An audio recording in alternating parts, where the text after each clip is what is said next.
Ny PHBM dia miara-miasa amin'ny famatsim-bola madinika sy ny famatsim-bola eny ambanivohitra, ny kara, mba ahafahana manangana sy mampivelatra rafitra iray naorina tamin'ny fomba ofisialy tamin'ny taona 2004. Vondrona iray momba ny antoka iombonana izy io ary nantsoina hoe la mutuelle du monde. Talohan'ny taona 2004, kesy 7 nantsoina hoe fivoy no voatsangana tamin'ny commune 12 ny isan'ny PHBM. Tsy ampy roa taona akory dia nahatratra 704 ny mpikambana tao anatin'izany tambajotra izany.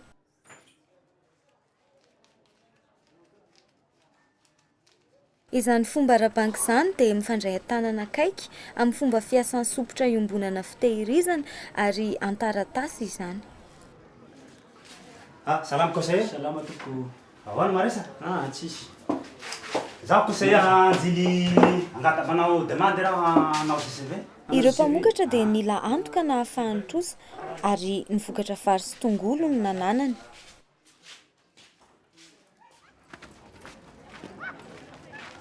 Ny PHBM no mamatsy vata fitehirizam-bola ny kesy tsirairay. Ary ny fiarahamientan'ny mandrare kosa dia nanangana ny sompotra iombonana avy amin'ny fanatsarana ireo tranom-panjakana tranainy izay nividianany lasaka sy fitaovam-pandanjana. Ny mpamokatra tsirairay dia afaka nametraka ny vokany any amin'ireny sompotra ireny ary misy taratasy fanamariana izany ka nahafahan'ny trosa hatramin'ny 570 ny vokatra napetrany. Tsy fomba natao ahafahana mahazo vola ihany izany fa endrika fampiasam-bola ihany koa. Ny mpamokatra amin'ny tahiry ny ambom-bavany dia tsy ara-ny fanararaotana ataon'ny mpijiry kentsony amin'ny fotoam-pararano. Ankehitriny, afaka miandry hatramin'ny fotoana hiakaran'ny vidim-bokatra izy ary mivarotra izany amin'ny vidiny ambony kokoa. Raha talohan'ny fisian'ny Tetikasa mandrare dia agny amin'ny 9 sy 7 ny kapokabary teto sy voro. Ka amin'izao fotoana zao noho ny fisian'ny fiaraha-miasa amin'ny banky sy ny habesan'ny collecteur izay niresahako teo dia tafakatra amin'ny 300 ariary zany ny vidim-bokatra. Dikan'izay mahazo tombosoa zany ireo tantsaha-mpamokatra.